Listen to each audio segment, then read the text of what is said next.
But one thing I think a lot of people are buzzing about online is the return of one of the golden gods of our youth, and that is Air Bud.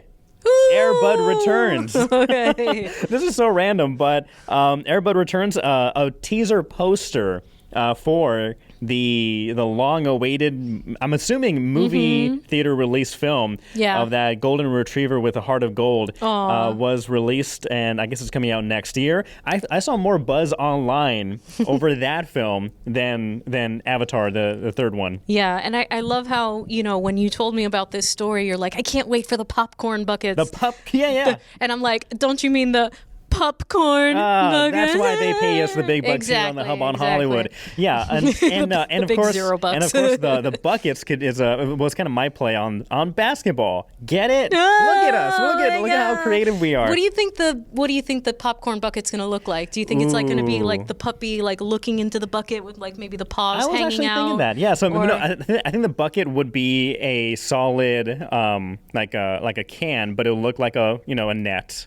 Okay, a basketball net, and then you'd have like a doggy maybe peeking out, so you have the paws peeking out, and him doing that. But let me give you a quick trivia. Let me ask you really quick. How many, because a lot of them after the first one just went straight to VHS, to DVD. Oh yeah, back then that happened a lot. How many Air Buds, and this includes Air Buddies, how many are there in the Air Bud-verse? Oh boy.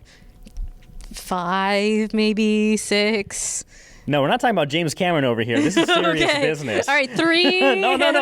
I meant in the opposite direction. Oh, God, really? Compared to Air Bud, James Cameron has nothing on this franchise. Straight to VHS. How many? 14. You've got to be kidding. 14. There's no way. And this includes, I believe, 5. How do they break it down? But yeah, the majority are Air Buddies. So you have like the puppy golden retrievers, going to space or playing baseball or I don't know, what's another Olympic sport, high diving, what have you. Yeah. And so you have all these, but this one appears to be a theatrical release. Okay. So I'm excited for that. I don't know. Wow, Happy Gilmore's not even getting a theatrical release. I know.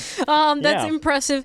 But I get that they're capitalizing on nostalgia, especially for us, 90s people, 90s babies that are but Air Bud isn't one that I would have anticipated or expected that they would want to redo. You know what I mean? Yeah. Like just thinking about all of the movies that came out back then, I don't know, weren't there some other properties that you might want to see more of? I'm thinking like Blank Check. Blank Check has its problems if you rewatch it. I haven't rewatched it in a very long time. There's some inappropriate behavior between adults and child in that film. Remember that kiss at the very end of that movie?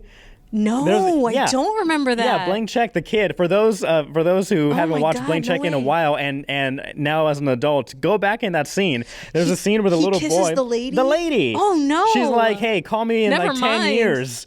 And gives him a kiss. I was like, No. whoa, what the heck? Oh, my gosh. Straight to jail. God, what's the other one? There was a movie where a girl who had an imaginary friend, and at the end of the movie, like, she kisses the imaginary friend at the end on the lips, and it's like he's like just a guy. He's just like a dude. Ooh, a lot of 90s films are just weird and don't. Yeah, they're just not they did not age well. Yeah. But Air Bud did. Air Bud ages well. Air Bud is ages appropriate. Well. God, really, this makes me go back and. I hate to further disturb you with old movies, but there's a movie in 2011. I looked this up yesterday because I was listening to a live stream of some gamers, and they were talking about this film that came out in 2011, and it's basically, here's the synopsis. I'm going to find it in a minute, but the synopsis is, and this is way off track. This is blowing us way off track. No. I find this very interesting too. In 2011, the movie came out, and it's about a woman who befriends a dog. Okay. Right? Seems nice. Rescues a dog. Of course. However, at night, that dog turns into a man.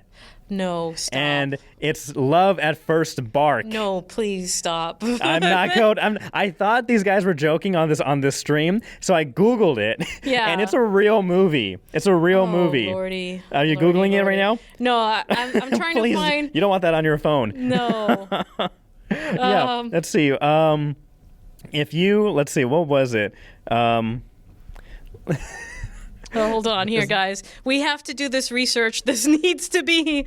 While you're looking that up, let me do this. 2011 movie, dog by day turns into a man at night.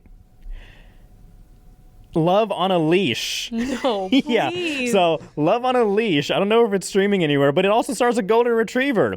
Love takes a furry twist in the slice of a romantic comedy. A young woman falls for a stray dog with a secret. By night, it becomes a man. Follow the journey of the golden retriever and the friend who gives him a home.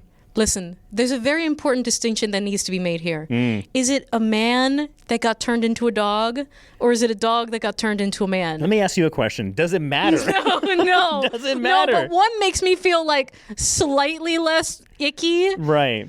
Like a Beauty and the Beast situation? Yeah, like a man he turns is into a man, but he's like or enchanted somehow, and like... Yeah. I don't know. I don't think I can do that. No.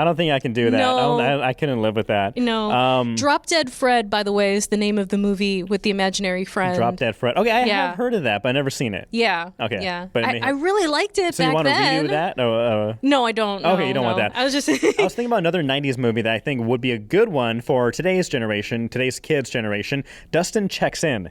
Do you remember that one? No. Basically, and I love this tangent we're going on, but basically there's this kid, his father is like the general manager of this fancy hotel, I think in New York City or somewhere.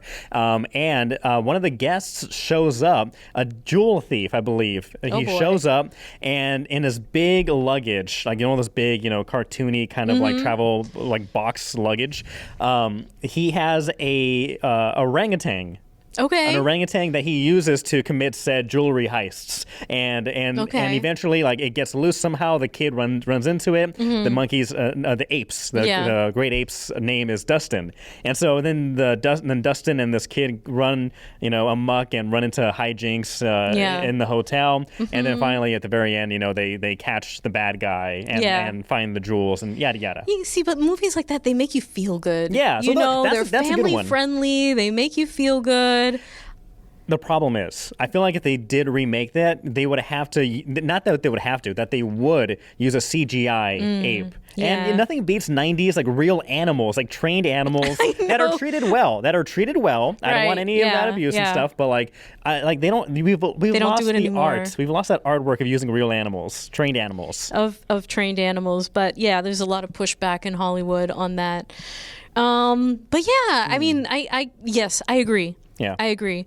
A couple of other movies from the 90s. Yes, I love how we're just completely going on this. There were a lot of great baseball movies. Angels in the Outfield. That kid who can launch his arm like a rocket. That's the one I was thinking of. I think that's like Rowan Gardner. I don't remember the name of the movie. Most valuable player, most valuable kid, something like that. Yeah. Yeah, where like he falls and he something of the year, player of the year. I think it's player of the year. Yeah. That was a really good one. That's a good one. Yeah, that's fun. So I think that we need to bring heart back. We need to bring family-friendly Americana back. Like just fun, chill movies. I think that there's just been, even with the kids' movies, it's so like dark and things are like the stakes are too high. The stakes are just way too high. We just need fun back. So bring Air back Bud, animal jobs. Exactly. This better be a real dog. Better be a real dog. That would be a huge controversy. Yeah. I think if they use like a CG dog. Well, here's another point to that.